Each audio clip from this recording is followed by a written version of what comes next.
Great. Anyways, welcome to the Ask the Expert panel. Today we're going to be discussing the results of an association survey that CIPE Africa conducted, measuring the impact of COVID-19 on associations and chambers in Africa. We're joined by 4 experts today. We have Grace Nzou, who's a CIPE communications consultant and also the CEO of Niusline Media in Kenya. She's hosted numerous webinars for us before, including one that was on the storytelling of survey results and data presentation. And we're really excited to have her today, and she'll be specializing in questions related to communications. We also have Bill Pawlucy, the CEO of Association Options. Bill works with organizations and NGOs across the country and globally, and works closely with CIPE in the Middle East. He has almost 2 decades of experience working with nonprofits and has a history of success working with companies such as TD Ameritrade and Viacom. So thank you, Bill, for joining us today. We also have Carmen Stanila, who is a CIPE senior consultant, and she is an expert in international organizational management with over 15 years of professional experience managing professional associations, chambers of commerce, women's organizations, and private sector coalitions. Carmen is actually the one who designed the survey today, and she will be able to answer questions related to governance and financial impacts of COVID-19 as well. And then finally, we have Joe Martin, who is also with Association Options. He is the Director for Board and Organizational Development. His expertise is in leadership development, health policy research, and national, state, and local collaboration. We're excited to have Joe joining us today as well. And so the format of today's webinar, we are going to have Lars Benson, the Director of CIPE Africa, presenting on some of the results of our association survey today. And then we will turn it over to our experts to analyze and give their thoughts on the results of these surveys. And then we invite you as our attendees to ask questions today, either through the question and answer box, which you can find at the bottom of your screen. And you can also use the raise your hand feature, and we can give you talking permissions to ask your question. So we're really excited for you to join us today and encourage you to ask as many questions as possible and use the expertise of our panelists today. So without further ado, I turn it over to Lars Benson, Regional Director of CIPE Africa. Lars? Thank you, Michael, and good morning and good afternoon, everyone. Next slide. So, as Michael mentioned, we want to thank all of you that did participate in the survey for providing us with the information. We had over 93 responses to this survey. The large majority of them came from Nigeria, but we also had quite a large response from Ethiopia and, of course, from Kenya. Next slide. So one of the questions we asked was, we said in 2019, before COVID, what percentage of your revenues came from different areas? And you can see that 40% of the responses in terms of associations received their revenues primarily from membership fees. We also saw that sponsorships resulted in 14% of overall revenues, trade shows, events, and grants. And this is somewhat to be expected. There are some nuances by country. But the majority of associations' revenues appear to be primarily from membership fees, and this corresponds with what we already know based upon other international surveys of associations and surveys done in the United States. So with regards to COVID-19 and expectations in 2020, we mostly can see, and as expected, that there will be a decrease in revenues for most associations by over 57%. And if you take essentially decreasing results in terms of revenues, it comes out to be about 73. So 3/4 expect to see quite a substantial impact in terms of their revenues. However, what is interesting is that we have about 23% of the respondents expect that COVID-19 will actually provide their association with increased revenue. Next slide. Of those that are going to see a decrease, it's going to be a substantial decrease. It will be significant in the sense of it will be over 50 to 75% of their revenues. They expect to essentially see a decrease in revenues. And this can clearly be troubling in terms of the sustainability and survivability of many associations across the continent. Next slide.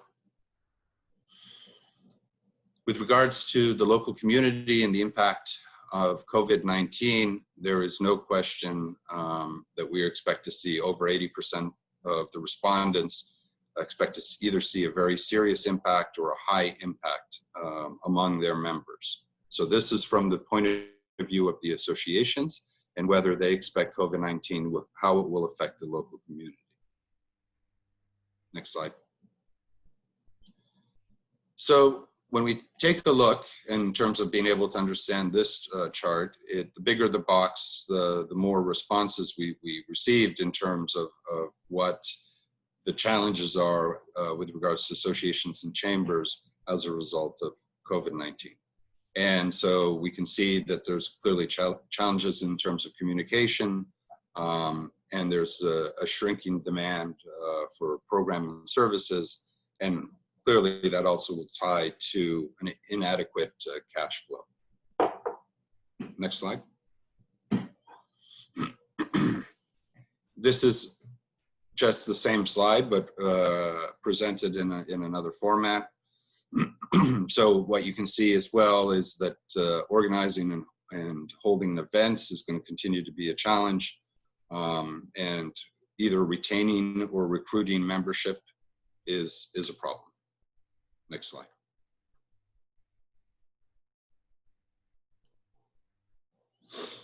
So this slide is how associations have adapted to the COVID-19 situation. And we do see that many associations are more engaged in terms of advocacy, either providing information to the government on their stakeholders, their members, or on receiving information from the government to communicate. Everybody seems to be adapting in the sense of moving to these online platforms and using new communication tools. And then we also see that there's been some other adaptations in terms of governance, in terms of how associations are trying to establish new committees, or in terms of the method and methodology in terms of their communications. Next slide. So the final slide that we wanted to present to you today is really what did the associations, or how can CIPE help associations? And we see that clearly that the most useful is providing examples and best practices from other associations across the world. We're focused primarily at CIPE on the Africa team in Africa. And so we, if you aren't, I'm sure you all are, but we are providing this information primarily through our bi-weekly newsletters at this point. We are also holding these types of webinars to give you an opportunity to ask your specific questions. And you're also always free to communicate with us and ask us either for specific questions as it relates to something you're working on or some challenge that you're facing. And you can do that by emailing us directly at africa@cipe.org. So we are continuing to do some analysis on sort of the results of these survey. And I wanted to really take this opportunity now that we have a panel of experts here to sort of have them give us a few thoughts and ideas on an analysis on some of the results that they're seeing with regards to the association survey that we just ran. So Michael, I'll hand this back to you. Great, thank you, Lars. Wonderful. And so today we're gonna start with Grace. And Grace, I invite you to take the floor and present some of your findings. And Grace will be followed by Bill, who will then be followed by Carmen, and then finally Joe. Thank you, Grace. Right, thank you very much. Good afternoon and good morning to some of you, depending on where you are. It's a great pleasure to be here this afternoon to discuss, the results of this survey. That what I really like about this is that it gives us the continental overview of how things have gone for the associations and chambers since the pandemic started.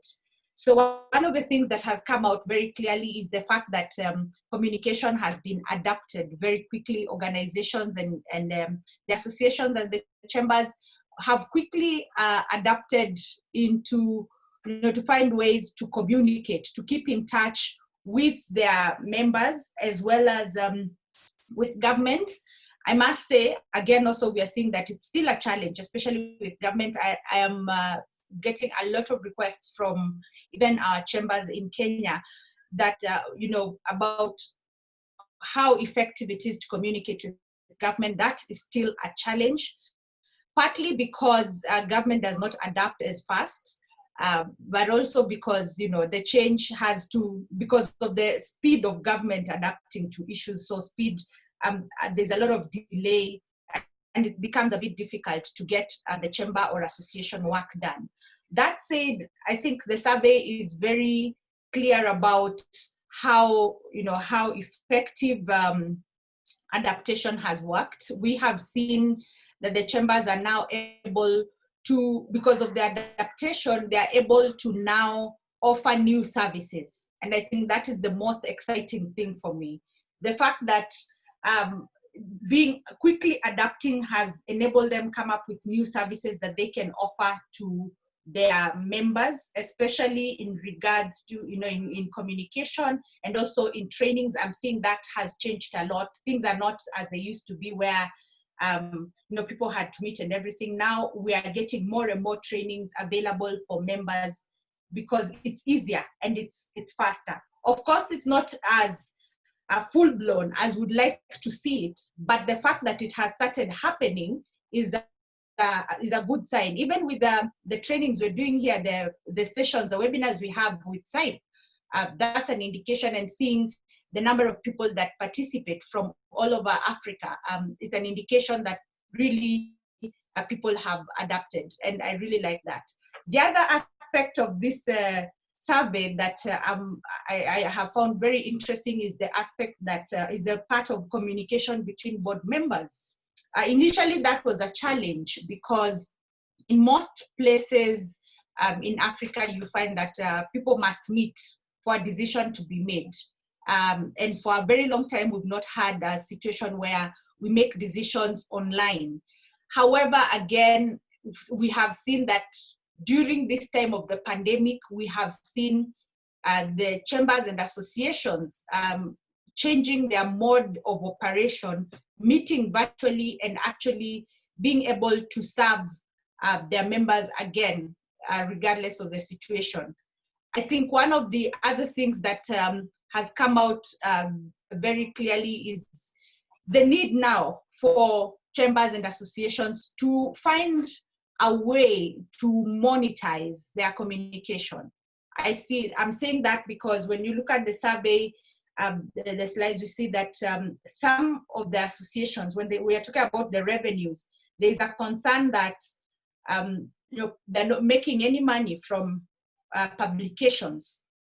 And part of the reason for that is because most associations and most chambers do not have somebody who is specifically employed to actually do communications only. And when that happens, when everybody is expected to do communications, nobody gets it done.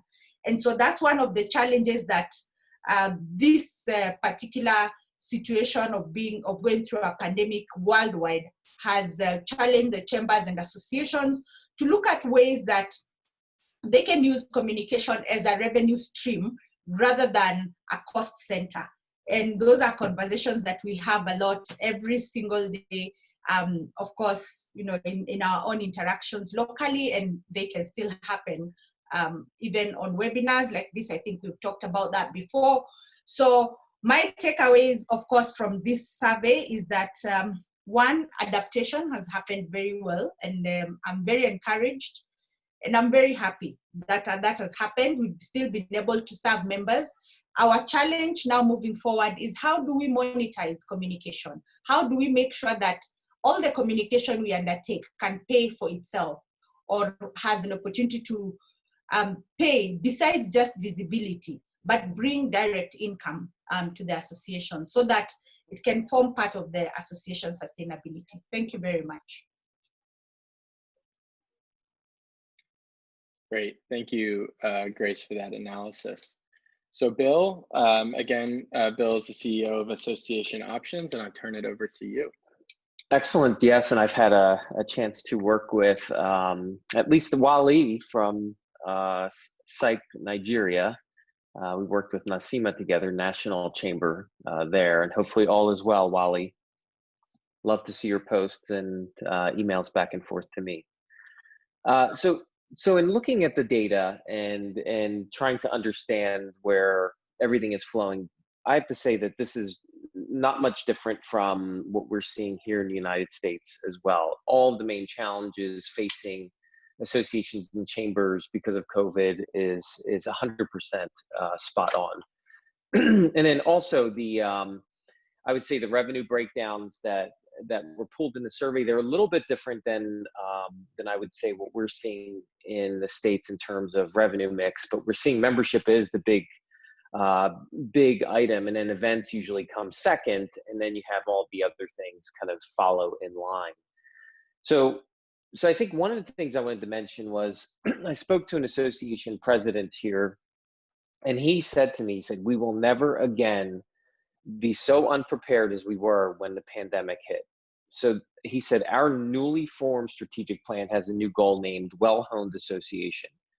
And at the root of the plan, we're figuring out how do we prepare for this in the future. And also, I think one of the key messages as we look at all of this data is that we do not start to think about what is our COVID response plan, what is our COVID strategic plan, because that's very short-sighted because it is a short time frame. And I know we're in it right now.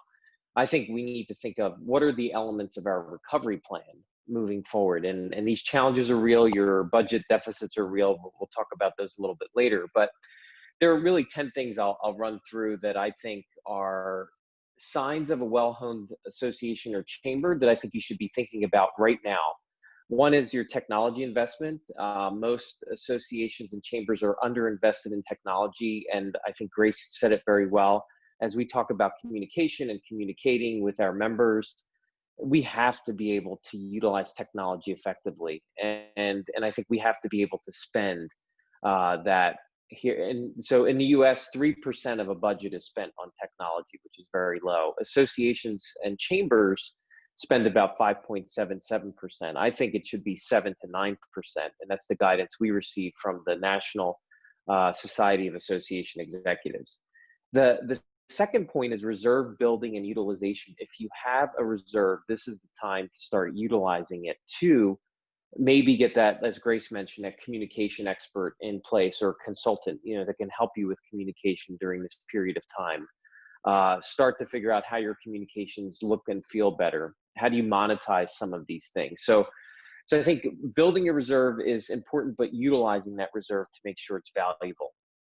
Board competency. Look at your board competency. All of the challenges that are facing your associations and chambers, do you have the right people on board? That's a key question. If not, how do we get the right people on the board? Or I know that's sometimes hard to do, or task forces that can help inform your boards of directors around what is happening with your members' industries and how we can help them do better and get better.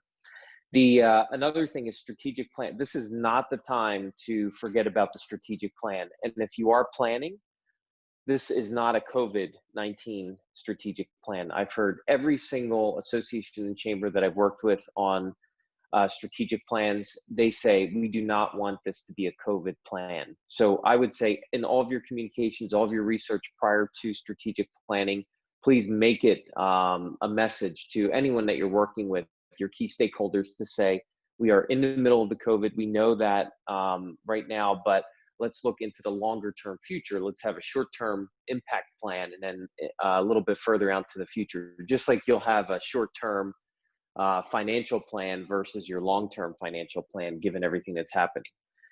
Grace mentioned this too, value creation. And I see this across the board with webinars and other things that are happening. The tendency to say is, well, it's a webinar, it should be free. Well, it's a webinar and it's convenient, and you should charge for the intellectual capital that's happening, that's coming to your members, that's really bringing them value. And I think, how do you engage your members in the conversation and get them to provide important and relevant data that's going to help them either grow, because we see growth with some, or in a decline, what do they do? And get those best practices together. They will pay for webinars that create value for them and their companies, and of course your members. Sponsorships is the other piece. So we always talk about, here's your sponsorship opportunity if you have them within your associations and chambers. Now what we want to transform them to is support opportunities. So we want to take them and say, how do we get our sponsors, if you have sponsors, to support the members by providing essential information, webinars, best practices, utilize them that way. They'll get more value than just a banner at an event that's not going to happen anymore. Competition. This is the time, and I want to say this, I say this to all of our clients, hundreds of associations and chambers. Competition is fiercer than ever. As we all know, associations and chambers are facing competition, whether it was for time or limited dollars. Now it's market share. So there are other companies that are coming and taking pieces of the chambers and associations programs, the good stuff, and they're actually turning it into programs and selling it to members and non-members. And again, trying to take away market share. So again, very important to do. I have three quick ones. Balanced events. I think developing, as we look at this, communications, inability to hold meetings, hold other events, develop a balanced portfolio today that's a lasting one. So do some hybrid events where you have a live event, but you're live streaming at the same time. Do your virtual events and do your main events when things return to normal. But again, if value is delivered, then value should be paid for regardless of the format. So that's a key message. We're seeing a lot of associations and chambers that are really helping or moving in that direction and growing their revenues.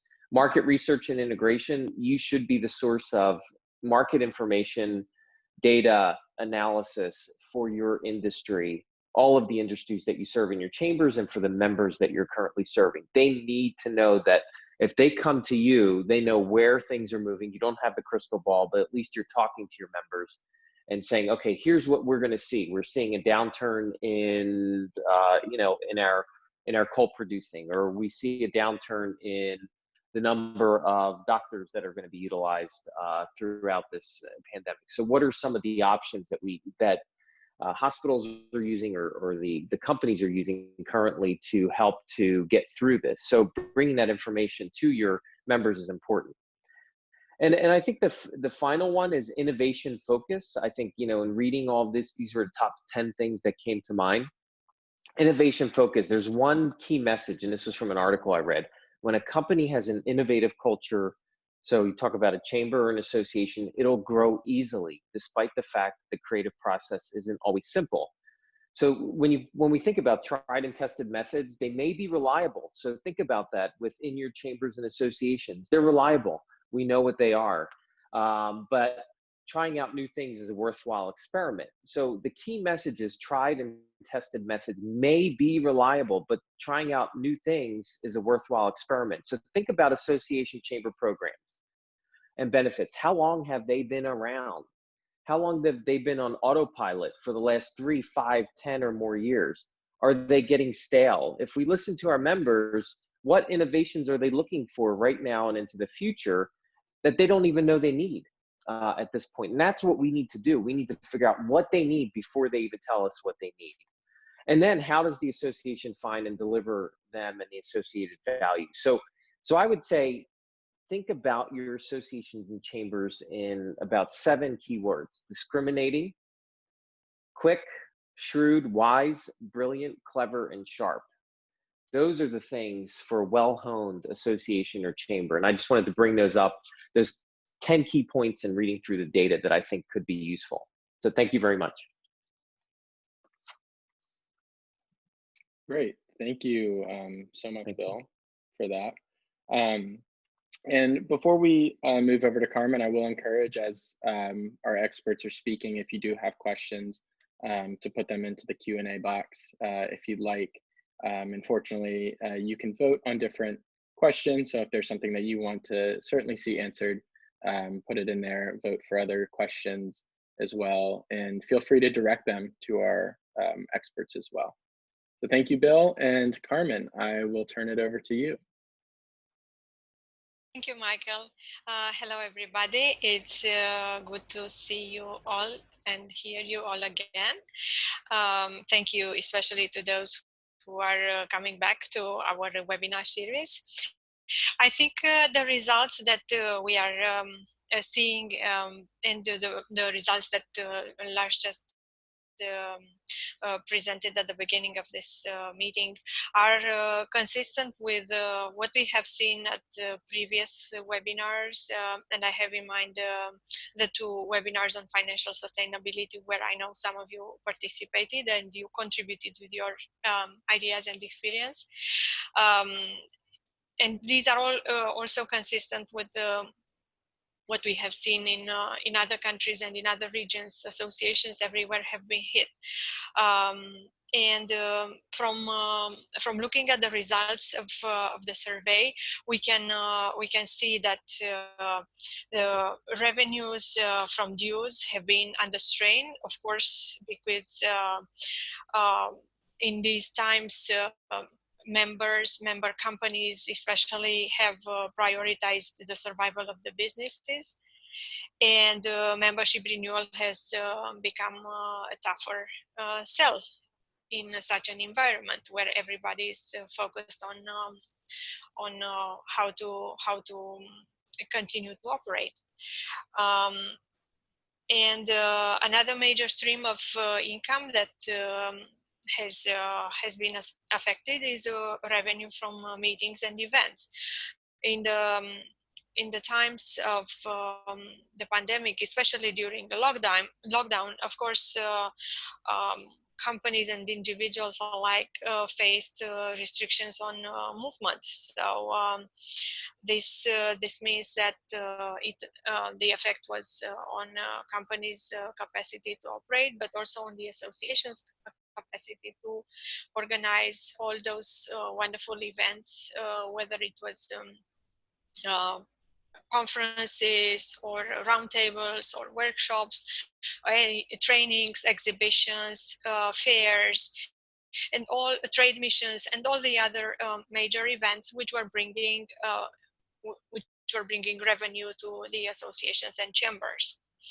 And with the cancellation or postponement of the events, of course, this came the loss or the question mark regarding sponsorships. What kind of support and where to get support if you no longer organize your event? I was encouraged at the same time to see the solutions and the adaptation of the associations. I was encouraged to see that they have been able to move online a lot of events, more and more events using technology, and engaging members, but also engaging audiences, which are far greater than the initial audience their traditional face-to-face events would have reached to. I know of associations that have had hundreds of online participants, whereas their face-to-face event they were planning for before COVID-19 was only targeting a few dozen people. So this is an opportunity, and I'm sure you have seen this opportunity also in your organizations. Another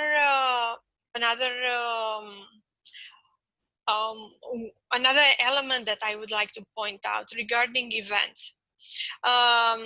I spoke earlier about sponsorships, and I would like to offer a few ideas for continuing to engage, or at least trying to engage with sponsors, even if they were maybe the sponsorship was under question because of the pandemic.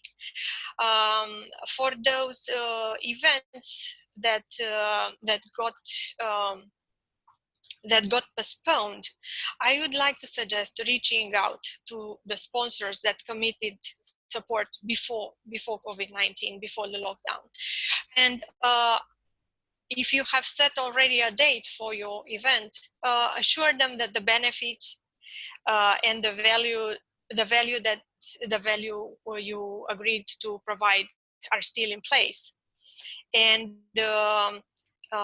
see how you can reimagine the events as virtual events. Some of them are possible, and I know you have already tried some of these. For another idea is to find ways to incorporate sponsors into other activities, into whether it's online events or your publications or anything else that you are organizing or preparing at this time, and you think you could use a sponsor and you have something to offer to your sponsor, visibility or some other benefit. A third option would be to seek out seek out new sponsors, and I know this is a challenge because number one, resources are shrinking, and companies are also dealing with all kinds of cuts and losses, loss in sales, and other types of losses. But seek out new sponsors and be persistent. Because with people working from home, that it can be hard to get a response right now. So for a call, follow up, and call again and follow up again. And remember that seeking sponsorships is not easy, but it can pay off if you approach it the right way. Another option, a fourth option that I want to bring up is revisiting former sponsors. I hope that you have kept engaged, your former sponsors engaged. I hope you have kept in touch with them and sent them information and updates about what you have been doing. Maybe you send them your annual report and information about your organization, what your organization is doing. So now is a good time to reach out, to revisit your former sponsors. Maybe they have a new manager, maybe they have a new product that they would like to launch, and your event could be an opportunity for them to promote that. So these are some of the strategies you can think. And the last point I would like to mention here, I would like to also suggest reaching out to donors. Donors also have to show that they are supporting businesses and they are supporting organizations, non-profits during this time. So reach out to them and see if they can support you, if they can provide financial support for one of your programs, or for something that you are doing at this time, which is important and relevant for your members and your community. I will stop here. I think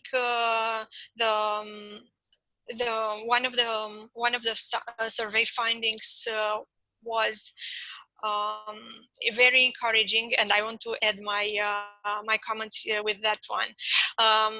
We saw that 23% of the responding associations expect an increase in revenue this year.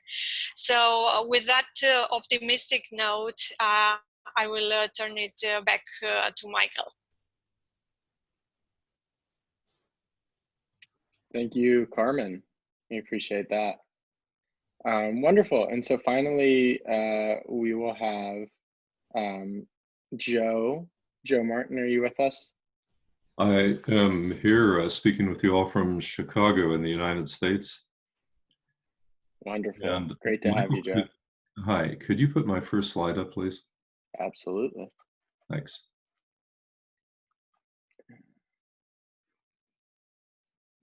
There we go. I am very happy to be able to share this morning that CIPE can do more now to help your associations build capacity. And that Lars and his team are positioned to be able to draw on new CIPE resources, both internal and external. The new resources are based on 7 documents called roadmaps. These are practical guides to association success that were created last year by CIPE and association options. Michael, could we look at the next slide, please? The roadmaps are designed to be very practical guides for association success in 7 areas, which you can see displayed on the screen here. Governance, strategic planning, advocacy, direct member services, external communications, human resources and staff management, and financial management. Lars is positioned to help you access the roadmaps and the other services that are now being provided by CIPE through internal and external resources. And he would look forward to talking with you more about the challenges that you are facing and the ways that CIPE might be able to be of assistance. And you can also request copies of the roadmaps through Lars. Thanks, Michael.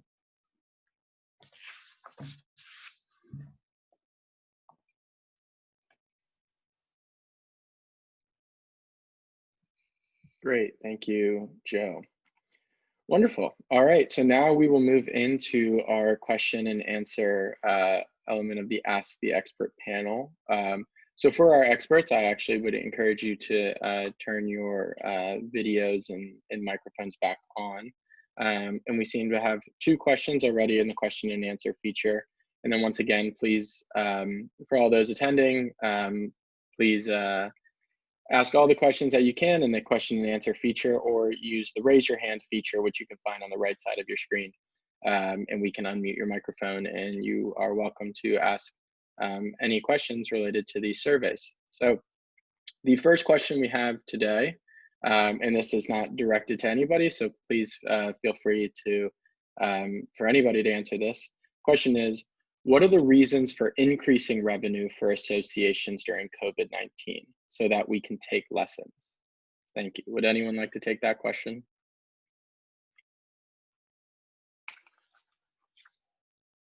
So is it, Michael, what was that question again? It was the question increasing? Is, yeah, what is the reason for the increasing revenue for associations during COVID-19? Well, so I'll go first really quickly. Is I think that we are seeing and we saw it in the survey, opportunities for growth. And we're seeing new ways to engage with our members, whether it's association or chamber. And I think in the past, what we've done is we've delivered value maybe a month later, 2 months later, 6 months later. But what I think we have the opportunity to do now is to develop this sense of on-demand value that we're creating. So I think we can start charging for this, increasing our revenue. So for example, speaker lecture series. I think that one of our panelists said that we should be engaging our sponsors in different ways, sponsors that we haven't used before and sponsors that we're working with, and how do we repackage value to them that's going to deliver value to our members. So I think that that's that's definitely a piece of it. If you had a live event, you could take it and chunk it. So let's say one live event, let's say you had it scheduled for August, and I know a lot of my clients are canceling theirs, but what they're doing is taking the most valuable pieces of those conferences and putting them into 6 webinar series. So you can sign up for the entire series to be able to do that. And some of them are giving credit in terms of like providing a certificate program for it, or a certificate for attendance, or some type of certification. So they're doing a lot of that too, to be able to increase that, I would say, those revenues. And then just one more, virtual town halls, I think are critical. You can have 200 people on that are going to share best practices and ideas online. You could do it in a format like this. You can do it in terms of a survey prior, just like you did this, and then say, we're presenting the data. We're going to record this and get it out to everyone that was in or registered for that virtual town hall. But what are those hot questions or topics that, and we were working in Lebanon and with the Lebanese industrialists, and they said to us, we feel like we just want to just be depressed and not go to meetings and just stay home and let our businesses fall apart.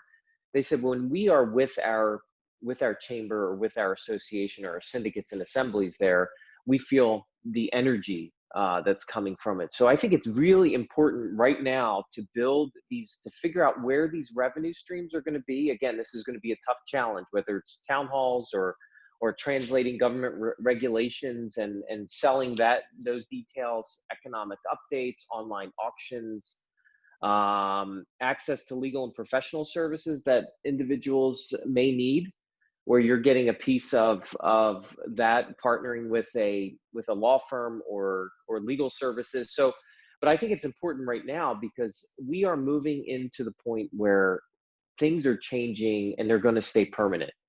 So now successful associations are going to blend their portfolio of products and services, and they're going to now deliver on-demand value as well as the larger conferences. So what'll happen is you're seeing all of this activity all the time as a member, instead of just at an event that you were going to wait 3 months for, or maybe a card exchange, that you were going to have at your local chamber. And I know you have various events, but think of it as how do we make this permanent and build value off of it. But it's really important to build this revenue, because the other revenue streams that you have seen are not going to be as strong as they were. So we need to find a lot more revenue streams and sources. So anyway, just wanted to jump into that. And I think that there's a lot of great opportunity, but again, I think concentrating and finding those 3 to 4 things that you think you can do really, really well, and putting all of your resources and efforts in it, and find out what your members want you there for.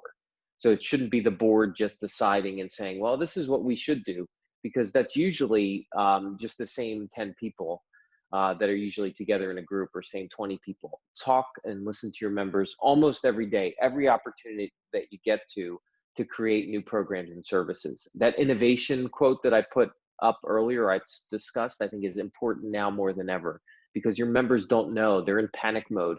Your association and chamber should be calm and listening to what they need and implementing that. So anyway, just a couple of thoughts on that. And we have some articles that we can share too, that has a list of about 30 different things that you can think about. Building on that aspect of listening to what your members want. Yes, listening to what your members want, asking them what they need and want, rather than you thinking that you know what they need. Okay, right. So asking them, meaning conducting surveys, talking with them on the phone, going and seeing them if possible. Okay, if possible, because sometimes you cannot go in person, but at least pick up the phone and ask them. Some of your members may be more technologically advanced than others. Some of them may have more connectivity than others. So it's a matter of adapting to their level, okay? If you know that your members are farmers in a region when there is not great internet connection, then obviously you are going to reach to them by phone rather than send a survey, asking them what they want, asking them what they need, and then adapting what you are offering to what they need now. Not in 10 months, not in a year, adapting to what they need today.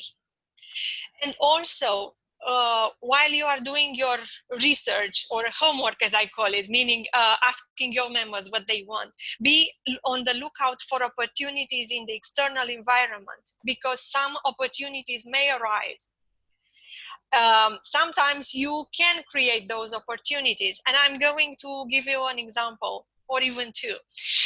One example is from a women's chamber in Sri Lanka that CIPE has been partnering with. And they have hundreds of women entrepreneurs, small entrepreneurs, most of them.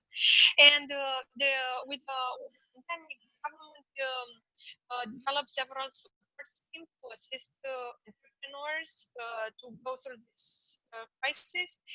And what they found was that the documents they needed to fill in order Carmen, to be able to, I think your microphone has kind of cut out a bit. Could you? Yeah, sure. So can you hear me now? Yeah, it's a little bit low. If you would just speak up, that'd be great. Yeah, sure. Thank you. So what this women's chamber did was they started to offer as a service assistance to fill in the application in order to be able to access financial support from the government. This is something that didn't exist before. They simply introduced this as a new service to members. And guess what?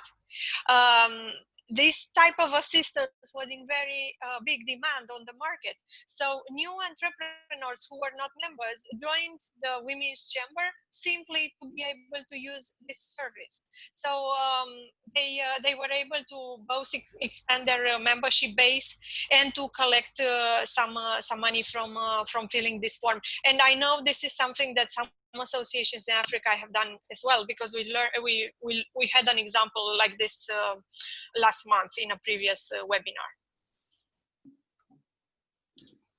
So look for opportunities, but also create opportunities from what's going on in your environment. Yeah, and I would just add to Carmen, one thing is to ask the question, what is your biggest challenge right now? And then take that from the members, and then that's gold to develop new programs, benefits, and services too. So Carmen, that was great. Michael, could I add a comment also? Yeah, absolutely. I was struck when Carmen noted that 23% of the associations responding in Africa said that in 2020 they expected revenue to increase. And that I know that Lars and team just got the survey results, but I'm very sure that you plan to learn more from the 23%, since they probably have more examples to add to the ones that Carmen noted of strategies that they feel are going to lead to increased revenues, which would be of major interest to their colleagues and peers across the region. And I know that peer-to-peer learning from the survey results is something that many of you see as a valuable service that could occur through CIPE. Thanks, Michael. Right, Michael, I'd like to also add on to that, and just to note again, it's like what Carmen said, like some associations expect that they will have more revenue. Part of the reason for that is also because of what has happened with most of our governments in the past 4 months. Most African countries were on a lockdown starting from March. In Kenya, we've just, the lockdown was lifted a week ago. But what happened is that the chambers were given, authority to issue licenses or permits for businesses to be able to travel or to sell across counties, which means they would be able to sell to the entire country regardless of the lockdown. And what that did is that it opened an opportunity for the chambers to have a new revenue stream in two ways, in a one way, which is membership, because it attracted more members. So that's one of the things that makes some of the associations very, very optimistic about, you know, having good revenues coming during this time. The other example I wanted to give is about a compliance club that we run in Machakos County. And Machakos County is one of those, it's not in the city, it's outside the city. And what we found is that this compliance club is made up of businesses, and they quite, you know, when the pandemic started, they were very confused. They didn't know what to do. And we quickly identified their problem, and their main problem was markets. And we helped them. We developed a program that quickly turned around that their situation for them. And in fact, we have a woman whose business changed and has improved tremendously because of a very simple, quick intervention. But what that has done, it has drawn more people to that compliance club. It's not an association exactly, but it's a club, and it's of course sponsored and supported by CIPE. But it's because of that, now we have more people who want to join because we met their needs. And that's the point I believe that we are all making, that if you're able to identify the needs of your market, and then you tailor your solution for them, then you are likely to attract them. That way you become more sustainable now and in the future. Thank you, Michael. And Michael and Lars, the examples that Grace was sharing, and Carmen also, strike me as tremendous stories to include in future issues of your Africa Innovations newsletter as well. Which is this same thing, Joe. Yeah. It's a tremendous resource. I love it. Great. And thank you, Grace, for those examples. Those are fantastic. Wonderful. We have another question from Caetano asking, how can associations or chambers engage with multilateral organizations for sponsorship during COVID-19, considering many of them are busy with these crisis tasks? Right. If I may start to respond to that. One of the things I have understood about organizations in general is that, you know, just like individuals, you have to meet their needs. What tasks are these that are concerned with the pandemic that they're very busy about? That's the question you need to ask yourself. Are they busy distributing food or whatever resources? Are they busy passing information about it? What exactly is it that they're busy doing? And from that, that's how you get to interest them into what you are doing as a chamber. You have to find out, like Carmen said, what is that thing that they're doing? Where is your opportunity in whatever it is that they're doing? Nobody will, you know, come to you or respond to your email very quickly unless they can see the relationship between your proposal and what they're doing. So I'd encourage you to look at exactly what are they busy doing. That's the question. What are they busy doing with this COVID crisis? What is that thing that's keep making them not respond to you? Then from there, see the opportunity that exists, and then you can come in as an association or a chamber. Yeah. And Grace, I love what you just said. This is Bill Pawlucy again. I think that, and I was thinking very similarly, was to identify what their strategies are or big impact items that they want to make those other organizations, and then really take a thoughtful approach and take maybe a few hours and write up how your chamber or association is doing something similar or can help them in this. I think help is the big thing. And then how do you join those resources together? So I would highly encourage to put together a plan, a joint plan to say, and this is without even talking to them, just say, I looked at your plan, we looked at our plan, and now I want to open a conversation with you. Send the email, follow up with a conversation and say, I just sent you a joint plan that we can work on the recovery process together. That will definitely raise their attention, and it doesn't have to be a very large 50-page plan. 7 pages or less, highlight all the key items, one nice page that really talks to the impact that you'll make together. And Grace, I think that would make a huge impact in terms of opening their eyes and saying you're there. But really great suggestion. I would like to add, building on what Grace and Bill have just said. So Cayetano, I think the first thing is to identify who is, what organizations are there in your environment in Angola operating right now. And the second point is to do some research, as Grace was saying. Look on their websites, look at what they are doing. Look at their statements, what they say they are doing, what they are interested in. Try to learn as much as you can about them. And then, as Bill was pointing out, finding commonalities. Look at where your activities and what they are doing can intersect, where you can join, where you find commonalities, where you find potential common areas for collaboration. And then approach them. My good news for you, Cayetano, is if you are thinking, when you talk about multilateral organizations, you are thinking about donor organizations. The good news is they have money to spend.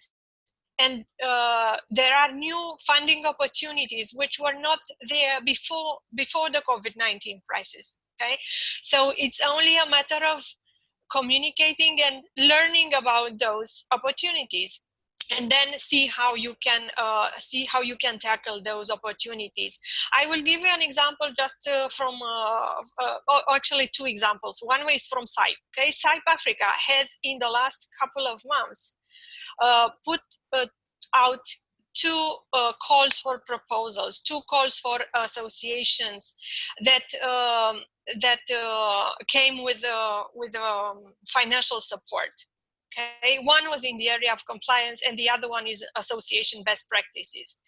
And it was not that complicated, and those were new things that didn't exist before. So these were opportunities that came out in this context and in this environment. Okay, the other example I'd like to give you is from my country, Romania. This is not, the example I'm giving you is not from a multilateral organization. It's from a big a big company, a commercial enterprise. The largest retail in Romania has developed a grant program, especially for NGOs to assist during the pandemic. And this is something which was not there before. They accepted proposals, applications on an ongoing basis until the funding dried out. This was a matter of several weeks. They advertised it, and any NGO that had a program that fitted somehow into the pandemic response could apply. And their evaluation process was faster than it would have been in normal times, because of the urgency of the situation. So look out for what's going on in your environment. Research, and then prepare and approach those organizations.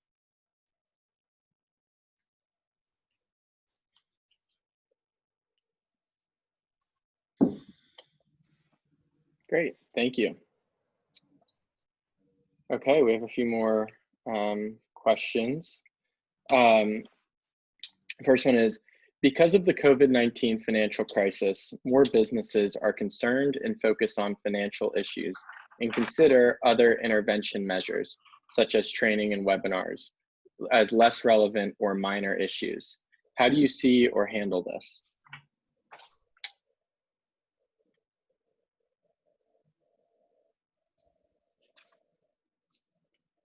All right, Michael, can I go ahead. This is a very true observation. Because of COVID-19, more businesses are concerned about their basic survival. Nobody is thinking about trainings and webinars. I will tell you how to handle this. You need to, like I said before, identify their concerns. Their concerns are survival right now. What tools do you have in your hands to help the businesses survive? If your training or your webinar is relevant to them, they will be there.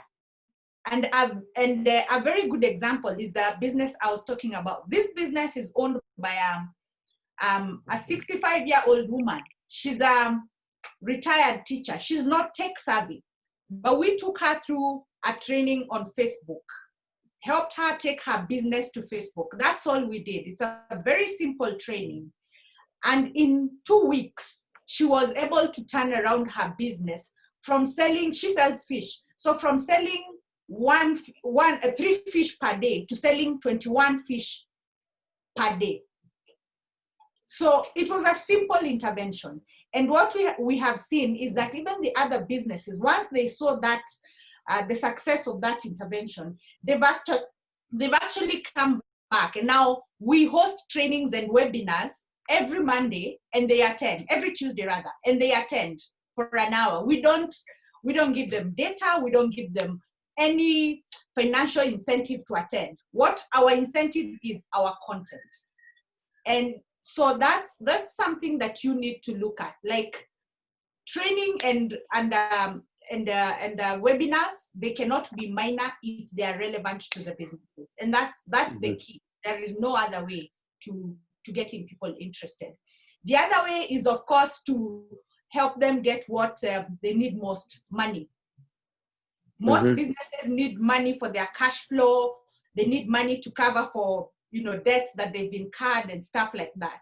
How can you help them access resources? So, like for example, the Chamber of Commerce in Kenya has partnered with the biggest bank in East and Central Africa, I think, Equity Bank, to come up with resources, money for the businesses, the small businesses. And so what we have done is, what we have seen is that all the chambers in the counties, which is like our regions, they are all now partnering with their local Equity Bank to get their members money. By doing that, what they will do is that they will attract people to themselves, but so they get revenue, of course, because of membership fees, but they also make themselves extremely relevant, a new service for them. So that's how you handle such things. It's around, what's your problem? How can I sort it? Thank you, Mike. Yeah, and Grace, just to follow up on that, when we did our work in Lebanon and we talked to all of the industrialists there, manufacturing companies, it was interesting to see. They talked to us and they said, here's our biggest problem. So it turned into our biggest opportunities in Lebanon. But the other part of it was, they said, we will pay you. We will put a person in your office to help us solve a problem. I think one organization they were paying 10 or 20 times more for trash removal by the city. It went from like 5,000 a year to 150,000 or whatever it was. It was a huge number. So the chamber came in, or the organization came in, and they worked with the government and the officials to say, this is not fair. This is not right to be able to do this. So they reduced it for them. They saw instant value. So I think one is, because right now, yes, there's an impact on revenues, but what is crushing them from government regulations and other things that we can come in and we can help them with? And also, what are some of the opportunities as a chamber or an association where we're a consultant to them, one-on-one?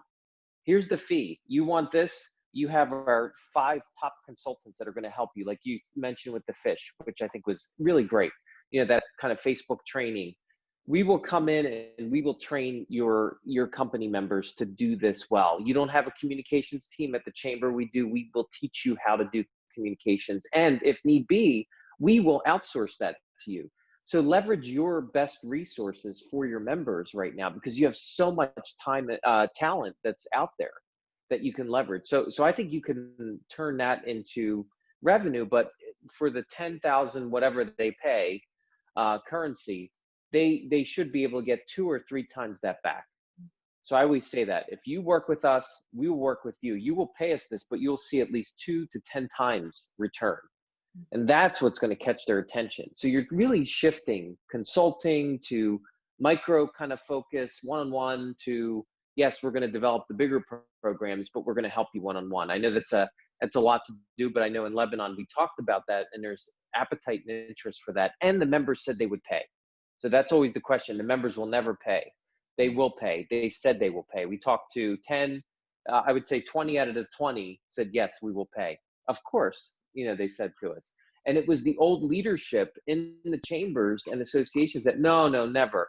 They'll never do that. Never. So we had to bring the data to our board to convince them that that was the right thing. So we have to go back to our boards and convince them where they say, no, they'll never pay for this, or they won't do this, or they won't do this. And we brought that data. It was an eye opener. So anyway, just, it was kind of a fun thing, but Grace, you're inspiring me today.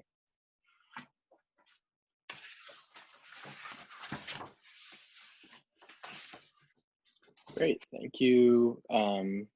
Thank you, Bill. Welcome. Wonderful. We do have a question from Sheru, and she just asks, among those expected revenue to increase, was data collected on the specific sources of revenue that were expected to increase? The answer to that, Sheru, is we did not ask specifically why revenue increased, but we did ask each respondent to discuss any innovations they may have had during COVID-19. And so I would expect to find reasons behind revenue increases in those notes about innovations that will be analyzed later. So, but that's a great question. Thank you. Okay, wonderful. If we still have a few minutes, I would like to go back to the question that we had previously regarding the fact that businesses are concerned about survival, and membership fees or service fees may not be their first priority on the long list of expenses they have. I think now is an opportunity for chambers and associations to review critically what they are doing, to adapt their portfolios, to get rid of some of the products and services that are no longer suitable for this time and for this type of environment, and also to find ways to adapt and to respond to the needs and expectations of their members. Besides providing value, which both Bill and Grace mentioned a few minutes earlier, I would like to emphasize the need to communicate about what you are doing, to tell the members and the business community and the local community at large about the good things that you are doing.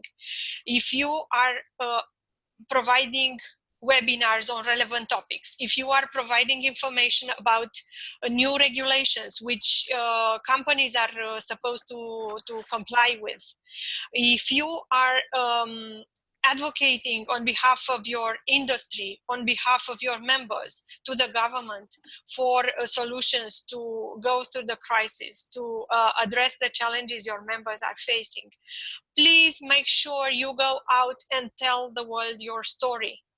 Tell your members, number one, what you are doing to motivate them to continue to renew membership, and tell the business community at large what you are doing, because this is an increased chance of recruiting new members. If you don't tell people, if you don't tell your members, if you don't tell the business community about the great things you are doing, then don't expect to be visible and don't expect to get a lot of income. You need to be constantly telling your story, talking about your accomplishments, talking about how you are adding value to members and to the business community at large.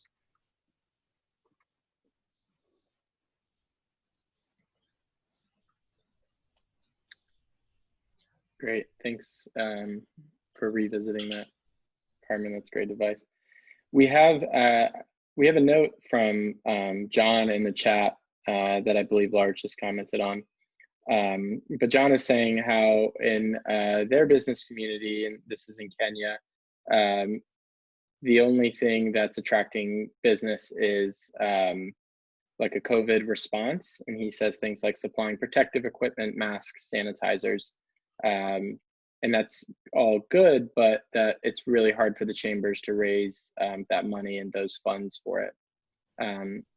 So I don't know if any of our panelists here have any advice in terms of for chambers being able to raise those funds in order to coordinate a community response and supply the adequate equipment and things needed in a community. But I think that would be great to discuss if anybody has ideas. John, I have an example for you. Bill, did you want to say something? No, go ahead. So John, I have been mentoring an association from Georgia, Caucasus, Georgia, Tbilisi, and this is a retailers association. When the crisis started, this association mobilized funds from two primary sources. One was their board members, and the other one was donor organizations. They reached out to their board and donor organizations asking for money exactly to buy gloves, masks, sanitizers, these basic supplies which their members needed. And they were able to get money both from their board and from the donor they approached, and they were able to distribute those products for free to their members. And this has brought them a lot of popularity and visibility in their community. Thanks to this and a few other things which they did, their membership doubled since March, doubled.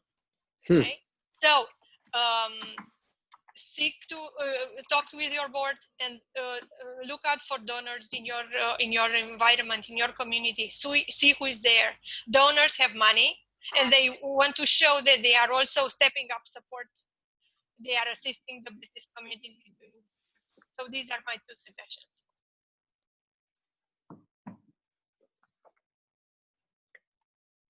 And I think some of the protective, the PPE stuff and other things that we've seen is go back to your sponsors as well and get logos on those face masks and everything else, but it could be a message from them that they're there to support the community, not just that we're selling our product or service, but this company is helping, and you can get that help and have them sponsor those things. And I think, that, and I've seen that happen, face masks, hand sanitizer, all the things that you're seeing right now that's needed, especially like the cloth ones that you can get that people need all over the place. And I think that would be a plus for sponsors. Say, yeah, I'll get my logo on there, but also it'll be doing a good service. Mm-hmm. Right. If I may just add to that, build on that conversation that has started, I think John has a very popular problem. That's a common one in most of the chambers and associations in Africa. But even as we think about that, I'll give an example of, and because the next question Lars asks is very interesting. How can we, sorry, Michael, I'm answering the question in advance, but it seems related. What I'm about to say is related. So how can the business associations and chambers work with the businesses so that it works? I have an example that is, has a few problems here and there, but it worked for the time being, from a chamber in a region called West Pokot in Kenya. And what they did when the pandemic started, they did two important things. One, they went to the county government and told them, we know that you're supposed to be making sanitizers and hand wash for all the people, because they were supplying that. And they told them, give that business to our women associations, to like our women entrepreneurs. So the government said we don't, that would take up a long procurement process. So it's not practical and we need hand wash now. So what they told the government was buy the ingredients. So this is homemade hand soap. So buy the ingredients, give it to the women, and then you pay them for the labor. And then we will make sure that the soap is supplied. That is one approach. At the end of the day, the women had their revenue, because they were making a little money and everybody had soap and the chamber became relevant. That's one example. The other example was where they partnered with an organization, a member of theirs who was doing cloth masks, and they helped with the distribution of the masks. That is what they did. Of course, that model needs to be reviewed here and there, but it worked perfectly because what the organization was and it was also another women's organization. So what they were very good at is making masks. They didn't know where to take the masks. As we speak today, that same company, the stitching company, because they had to recall all the women, they had about 550 of them. So they had to recall the women back in March, late March, to start stitching the masks and everything. So now they have distributed so many masks that they are now experts in this thing. And of course, the chambers and the other associations in Kenya, what they did is they went to government and said, look, we need masks. Can you remove the restrictions, the standardization restrictions, as long as people follow the process? So that also really helped businesses to move forward during this time. And it has also attracted businesses to the chambers and to the associations that have been proactive in making sure that they are not forgotten. Before I finish, I want to add on to what Carmen said. It's important to communicate and say what it is that you're doing. And over again, I like to say, do not allow yourself to be forgotten. You will be forgotten if you keep quiet because there's COVID-19. Yes. And if you're keeping quiet because there's COVID-19, you'll keep quiet until 2020 something. We don't know when that will be.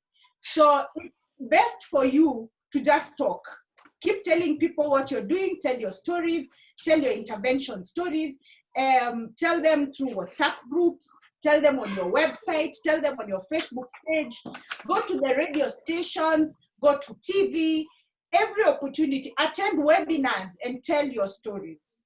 Yeah. That is the only way you will be relevant, and then you will attract funding. Because people love to interact with people who are doing something. Like an organization they'll be willing to give you some money if they know that you're going to spend it nicely. So that is the other way, of course, you can sort it out. Even as that happens, John, you have to remember you're a chamber. You're not a CSR organization. So do not focus so much on that and then get mission drift. There's that part also. It's a very delicate balance, but you have to walk on thin ice with this one. Help people, but remember, your business is to help businesses make money, not to help businesses help people. So that's a balance that you have to keep in mind as a chamber. Thank you, Michael. Grace, I think your point about repetition in communications is so important.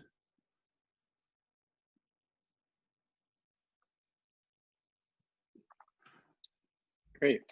So we've got about 5 minutes here, and thank you, Joe. I want to invite our experts to, if you would like to make kind of a closing point of either an observation from the survey today or a point that we've discussed, or any of the good questions that came from our audience today.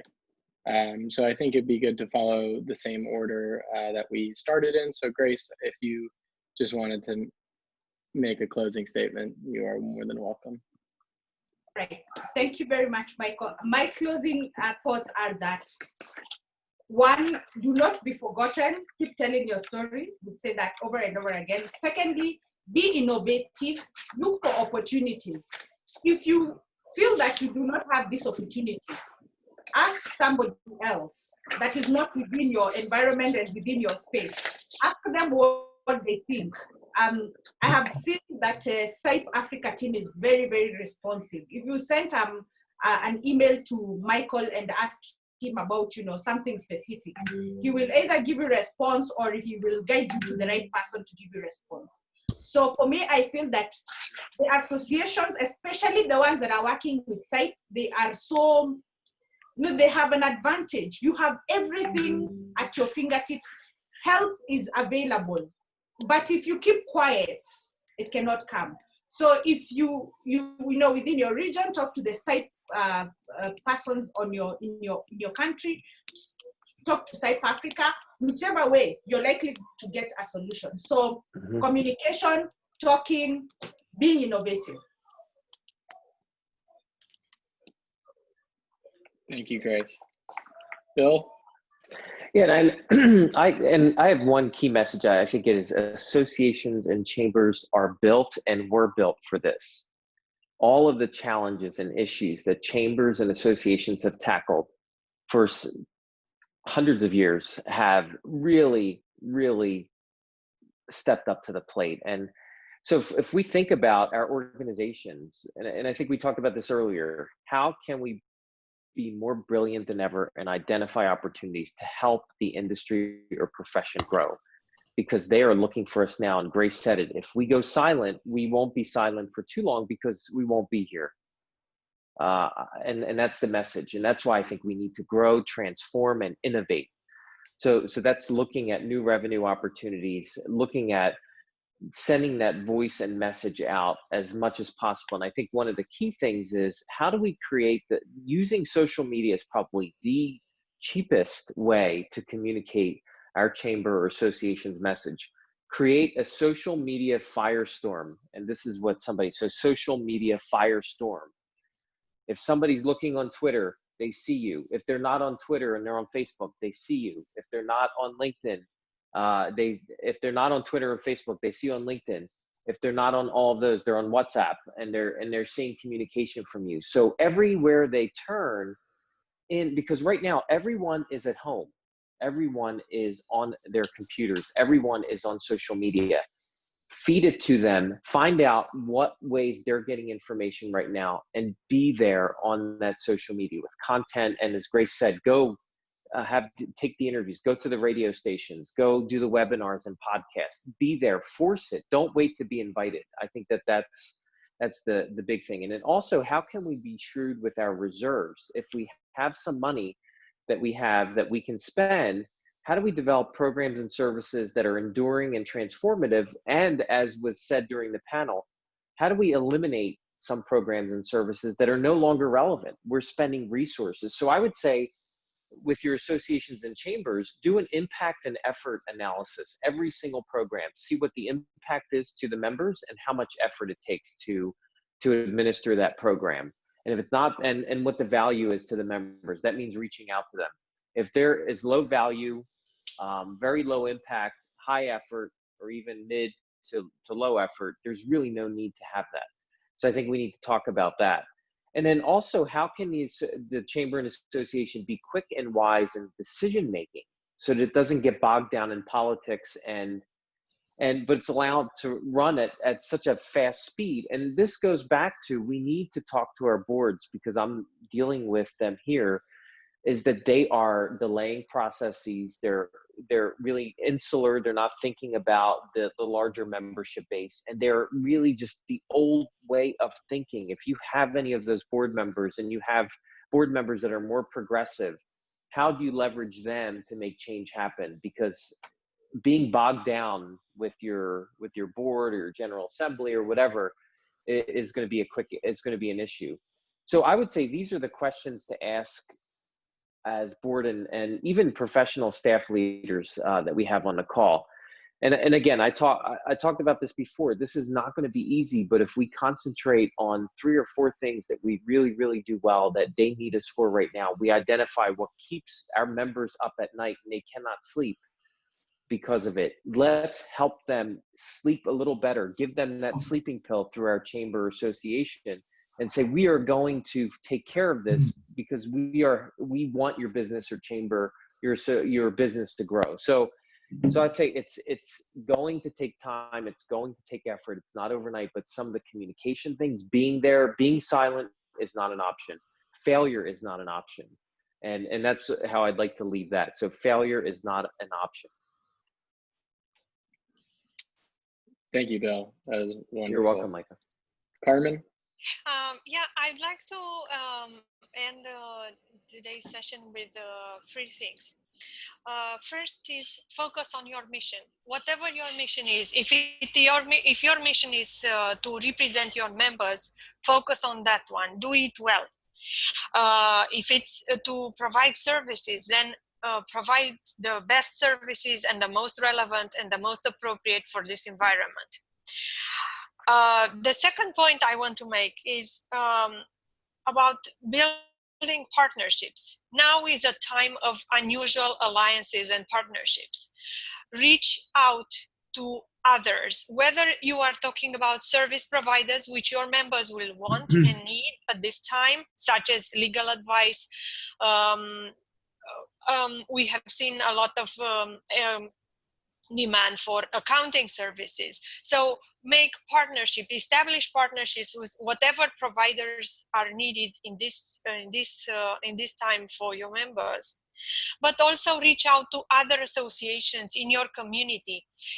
I was mentioning earlier an example from Georgia. Associations in Georgia in the tourism sector, which are normally competitors, they joined forces and they created an alliance of the tourism sector to advocate for solutions for their sector. So reach out not only to your traditional potential allies and collaborators, but reach out across the board and get the support and the unity and the strength that you need in order to advance your mission and to serve your members. And the third point, which I think is very basic, but I still think it's worth remembering. The first step you need to take in order to generate income, to get a sponsorship or to get support from a donor is to ask, okay? If you ask, chances are that you will gain support, sponsorship, donations, money. If you don't ask, people don't know that you need it, and chances are you will not going to get it, or not as much as you would like it. So tell your story and ask. Don't be ashamed, don't be afraid. You are not asking for yourself, you are asking for your members and for your community, for your business community and for your community. So those are my 3 points. Thanks, Carmen. And Joe? Thanks, Michael. First, Bill and I both deeply appreciate the opportunity to be with you all today, and we look forward to more. My main takeaways are really 2. And the first is to be always close to your members. And the second is to be always good at focusing on real problems for the people we serve. Thanks, Michael.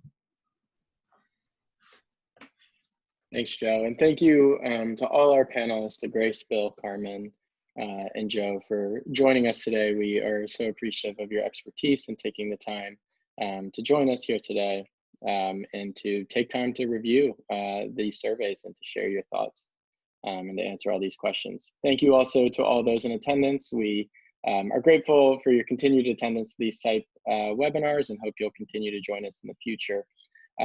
As we move forward, we will be releasing more of these survey results in our upcoming association's newsletter, so we encourage you to look out for that as well. So in the meantime, as was mentioned before, we're always available at africa@cipe.org. You can also email me personally at Russo@cipe.org or Lars L. Benson at cipe.org.